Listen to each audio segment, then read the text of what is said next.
आज ज्यादातर माता पिता एक ही सवाल में उलझे हुए हैं कि वो अपने बच्चे को कैसे पढ़ाएं। कोई कहता है कि ज्यादा से ज्यादा किताबें पढ़ाइए, तो कोई कहता है अच्छे से अच्छे स्कूल में पढ़ाना चाहिए, तो कोई कहता है ज्यादा से ज्यादा ट्यूशन हमें बच्चे को लगाना चाहिए तभी बच्चा पढ़ेगा। वहीं दूसरी तरफ कोई कहता है कि बच्चे को पढ़ाई छोड़ो, ज्यादा से ज्यादा स्किल सिखाओ तभी बच्चा आगे बढ़ेगा। लेकिन सच्चाई ये है कि कोई बच्चा तभी आगे बढ़ेगा जब ये दोनों चीज हम बच्चे को सिखाते हैं। सवाल ये नहीं है कि बच्चे को पढ़ाई, प्रैक्टिकल या स्किल की तरफ लेके जाया जाए। सवाल ये है कि पढ़ाई हो या स्किल हो, इसका सही संतुलन बच्चे में कैसे डाला जाए।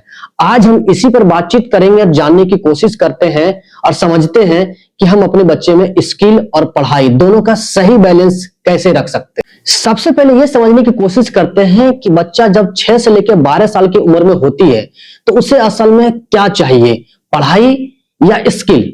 इस 6 से 12 साल की उम्र में पेरेंट्स को बड़ी कंफ्यूजन होती है कि हम अपने बच्चे को किस तरीके से पढ़ाएं। इस उम्र में आप बच्चे को ज्यादा से ज्यादा किताब थमा देते हैं, मोटी मोटी किताबें थमा देते हैं तो बच्चा याद तो कर लेगा लेकिन विषय को, सब्जेक्ट को कभी समझ नहीं पाएगा। इस उम्र में बच्चे को आप ज्यादा से ज्यादा ट्यूशन का प्रेशर डालते हैं तो बच्चा दबाव महसूस करेगा, वो पढ़ाई को ठीक से कर नहीं पाएगा। अगर आप बच्चे को लंबे लेक्चर और ज्यादा देर तक पढ़ने के लिए बैठाते हैं तो बच्चा ऊब जाएगा, बच्चा पढ़ना नहीं चाहेगा। इसलिए बच्चे को छोटे छोटे पार्ट में आप डिवाइड करके उसे पढ़ाने की, उसे किसी विषय को समझाने की कोशिश करें। चीजों को देखकर, उसे सुनकर, उसे छू करके बच्चा सीखने की कोशिश करता है। और अगर आप सिर्फ खेल और एक्टिविटी पर ही ज्यादा जोर देते हैं तो बच्चों का एकेडमिक बेस जो है बिल्कुल कमजोर रह जाएगा। तो इसलिए बहुत ज्यादा जरूरी है कि बच्चे को बैलेंस तरीके से आपको सिखाना होगा और ये केवल स्कूल का दायित्व नहीं है, ये आपका भी दायित्व है। सबसे पहला पॉइंट पर अगर हम बात करें कि एकेडमिक लर्निंग आखिर बच्चे के साथ में क्या बदलाव लाती है। एकेडमिक लर्निंग बच्चे को देती है पढ़ने की आदत, लिखने की समझ, गणित की पकड़ और भाषा की समझ और डिसिप्लिन और रूटीन बच्चे को देती है। बिना एकेडमिक लर्निंग की बच्चा आगे क्लास में स्ट्रगल करेगा। लेकिन ध्यान रखिए, एकेडमिक का मतलब ये नहीं होता है कि आप ज्यादा से ज्यादा बच्चे को रटाएं। अब पॉइंट नंबर 2 पर बात करते हैं, आखिर प्रैक्टिकल लर्निंग बच्चों के लिए क्यों जरूरी है। प्रैक्टिकल लर्निंग बच्चों को सिखाती है सोचना, विषय को समझना, उसे आत्मविश्वास सिखाती है, रियल लाइफ से जुड़ाव सिखाती है, प्रॉब्लम को सॉल्व करना सिखाती है। इसे एक उदाहरण से समझने की कोशिश करते हैं। पैसे गिनना गणित हो सकता है लेकिन पैसे का सही इस्तेमाल कैसे किया जाए ये प्रैक्टिकल लर्निंग है, ये बच्चे को हमें समझाना होगा। सब्जी खरीदना या सामान खरीदना आप उसके मैथ से कैसे जोड़ के सिखा सकते हैं ये आपको सिखाना होगा। कहानी सुनाना बच्चे की भाषा विकसित करती है। जब आपका बच्चा काम करके सीखता है, प्रैक्टिकल करके सीखता है तो उसे पढ़ाई बोझ नहीं लगती है। तो अब असली सवाल यह है कि प्रैक्टिकल लर्निंग और एकेडमिक लर्निंग का सही बैलेंस कैसे बनाया जाए। 6 से लेकर 12 साल के बच्चों के लिए सबसे सेफ और इफेक्टिव बैलेंस है कि बच्चों की पढ़ाई में 60% हिस्सा उसके एकेडमिक लर्निंग को रखें और 40% हिस्सा उसके प्रैक्टिकल लर्निंग को रखें। तब जाकर के आपके बच्चे का सही बैलेंस तरीके से पढ़ाई को आप करवा पाएंगे।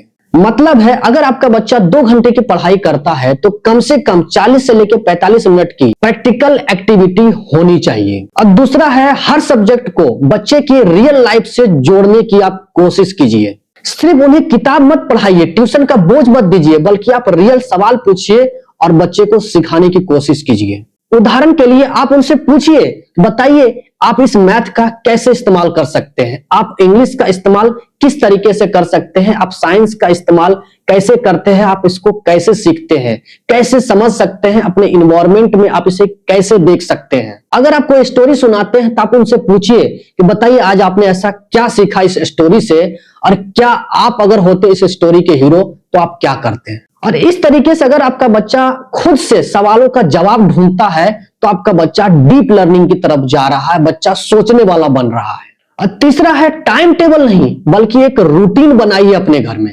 पेरेंट्स की एक सबसे बड़ी गलती हो जाती है घरों में, पढ़ाने के चक्कर में एक हार्ड टाइम टेबल बना देते हैं बच्चों के लिए जो कभी फॉलो हो ही नहीं पाता है। इस उम्र में बच्चों के लिए बहुत जरूरी है कि आप उसे एक तय समय पर पढ़ाई के लिए बैठाएं, उसे एक तय समय पर खेलने के लिए आप छूट दें, आप उसे बातचीत करने का मौका दें और अपने घर का एनवायरनमेंट इसके हिसाब से बदलें।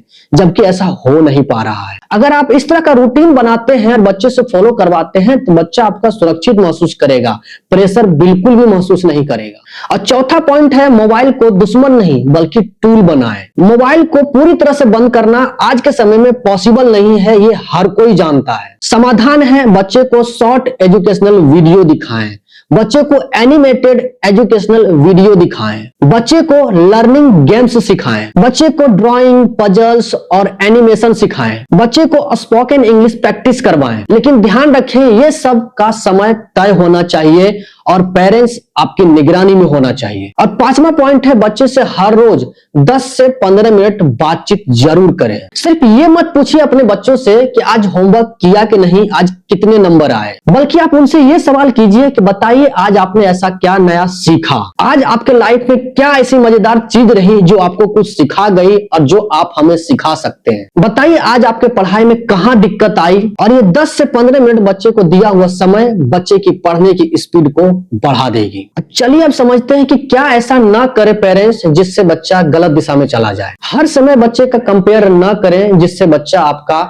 आत्मविश्वास खोता है। सिर्फ मार्क्स पर फोकस ना करें बल्कि बच्चे के मेहनत पर फोकस करें, बच्चे की पढ़ने की प्रक्रिया पर फोकस करें। जबरदस्ती बच्चे को एक्स्ट्रा क्लासेस ना दें जिससे बच्चे के ऊपर एक प्रेशर आता है। बच्चे की लाइफ में खेलने को सजा ना बनाएं बल्कि उसे आसान बनाएं, उसे पढ़ाई से जोड़ना सिखाएं। याद रखिए पेरेंट्स, बच्चों का खेलना भी सीखने का एक हिस्सा ही है। 6 से लेकर 12 साल की उम्र में बच्चों की फाउंडेशन की उम्र होती है जिस पर सबसे ज्यादा पेरेंट्स को ध्यान देना चाहिए। अगर इस उम्र में बच्चे में समझ बनने लगे, उसमें आत्मविश्वास बनने लगे, उसे पढ़ाई में मजा आने लगे, तो समझ लीजिए आपका बच्चा खुद ब खुद पढ़ाई की तरफ आएगा, भाग करके आएगा। इसलिए बहुत जरूरी है कि बच्चे की एकेडमिक लर्निंग और प्रैक्टिकल लर्निंग में एक सही संतुलन बनाया जाए जिससे बच्चे के ऊपर प्रेशर नहीं आए और वो सही तरीके से पढ़ पाए। अच्छा बच्चा वो नहीं है जो सिर्फ नंबर लाए, अच्छा बच्चा वो है जो सीखना जानता हो, जो सीखना सीख चुका हो। अगर आपको ये वीडियो पसंद आया हो तो इस वीडियो को लाइक और शेयर करना बिल्कुल भी ना भूलें। और अगर अभी तक आपने इस चैनल को सब्सक्राइब नहीं किया है तो इस चैनल को सब्सक्राइब करके रख लें, क्योंकि इस तरह की वीडियो आती रहेंगी जो आपसे मिस हो जाएगी। तो चलिए मिलते हैं किसी और वीडियो में किसी और टॉपिक पर, तब तक के लिए मुझे आशीर्वाद दें।